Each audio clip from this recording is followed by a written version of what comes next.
Okay. All right. So for those of you that logged in and watched this last video, I hope you tried it on your own first to see how far you could get. And then maybe watch it to see if you were missing anything. Okay. But let's kind of just start from the beginning. All right. Our given. So our given is that we're given parallelogram GHIJ.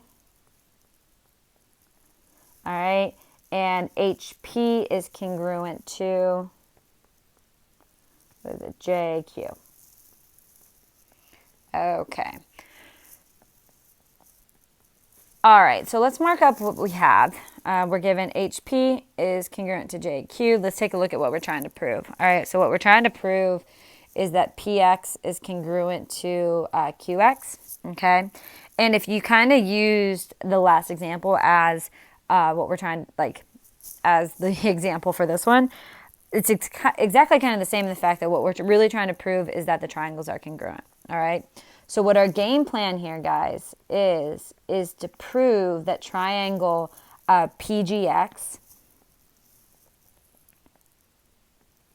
is congruent to triangle IQX. No, QIX. Sorry, QIX. Okay. All right, so that's what we're trying to do. So we're trying to prove that the triangles are congruent. So let's talk about how we can do that, okay?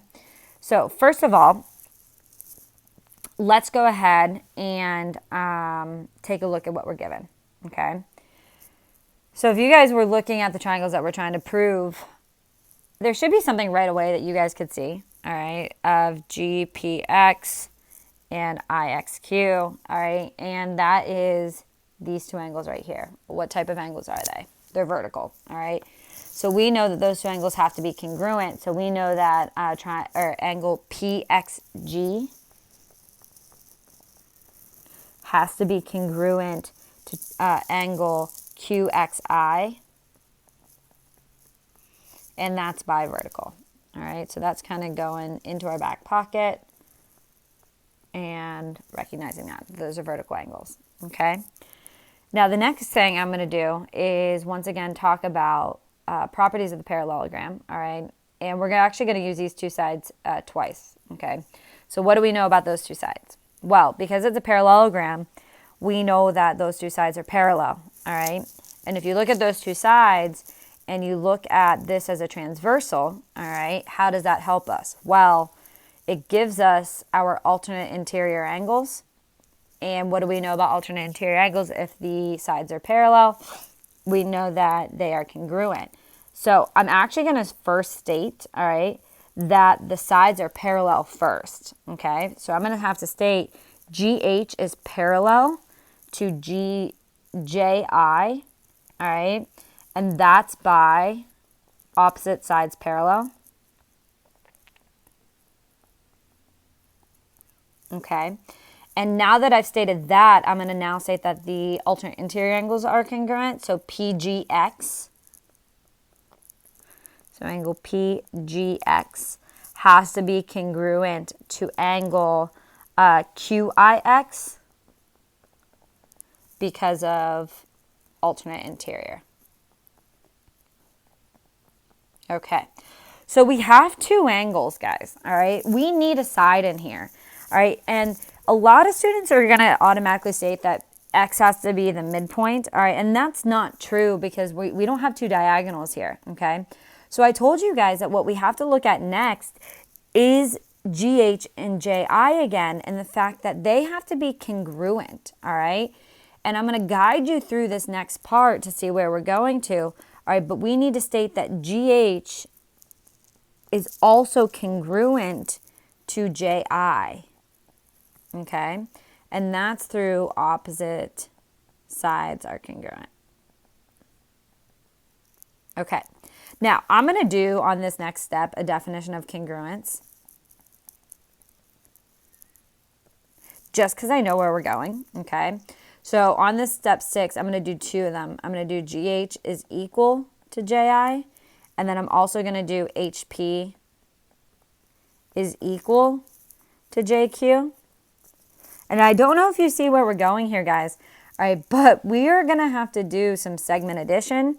some substitution, and some subtraction in order for us to prove that JP is congruent to JI or QI, okay? So my next step is I'm going to do some seg add.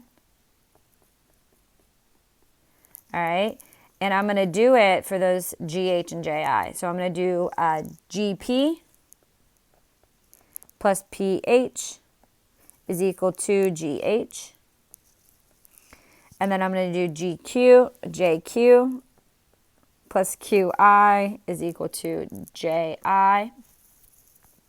And that's your segment addition. All right. My next step is going to be substitution because I'm going to take this right here and plug it in for my GH and take this right here and plug it in for my JI. So I'm going to have GP plus PH equals JQ plus QI, and that's through substitution. Okay.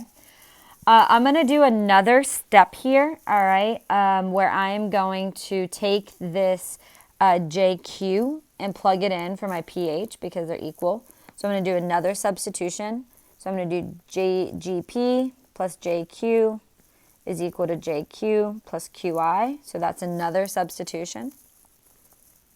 And then my next step is going to be a subtraction,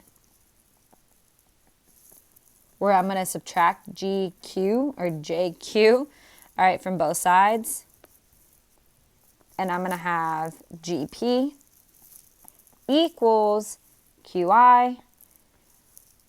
And I'm getting close here. I'm not done yet. I'm going to have to do another definition of congruence. All right, GP is congruent to QI. And that's by definition of congruence. And now I get to finally mark that on my picture. All right, I get to now mark that this segment is congruent to this segment.